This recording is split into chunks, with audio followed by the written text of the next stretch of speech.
अमित एक साधारण आदमी था। वह अपनी पत्नी नेहा और 2 बच्चों आरव और रिया से बहुत प्यार करता था। अमित एक छोटी सी कंपनी में काम करता था। नेहा घर संभालती थी। बच्चे स्कूल जाते थे। जीवन सरल था, खुशहाल था। हर शाम अमित काम से लौटता, बच्चे उसके गले लग जाते। नेहा गर्मा गर्म खाना परोसती, हंसी खुशी भरा माहौल होता। अमित के लिए उससे बढ़कर और क्या हो सकता था, पर किस्मत को कुछ और ही मंजूर था। एक दिन अमित ऑफिस से घर लौट रहा था।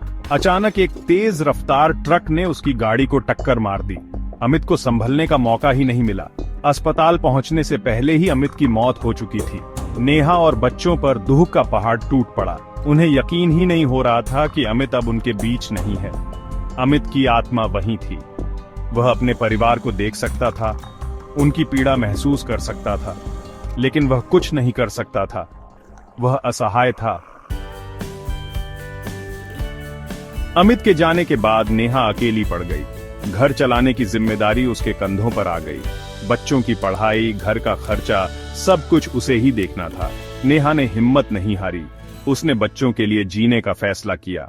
उसने नौकरी ढूंढनी शुरू कर दी, छोटे मोटे काम करने लगी। जीवन कठिन था, लेकिन नेहा ने हार नहीं मानी।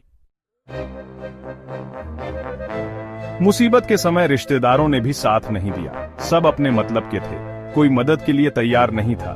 नेहा को समझ आ गया कि इस दुनिया में कोई किसी का सगा नहीं होता। उसे खुद ही अपने दम पर आगे बढ़ना होगा।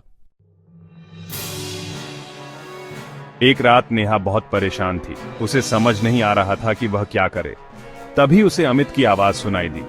आवाज कह रही थी, हिम्मत मत हारो नेहा, मैं हमेशा तुम्हारे साथ हूं। नेहा को लगा जैसे अमित उसके पास ही है। उसे हिम्मत मिली। धीरे धीरे समय बीतता गया। नेहा को एक अच्छी नौकरी मिल गई। बच्चों की पढ़ाई भी अच्छी चल रही थी। घर में फिर से खुशियां लौट आई थीं। अमित की आत्मा को सुकून मिला।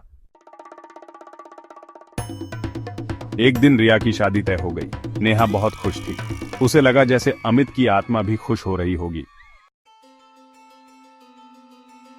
शादी वाले दिन अमित की आत्मा नेहा के पास आई।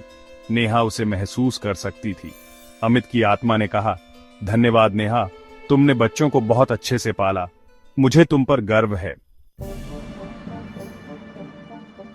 अमित की आत्मा अब शांत हो गई थी। वह अपने परिवार को खुश देखकर मुक्त हो गया। वह जानता था कि उसका परिवार हमेशा साथ रहेगा।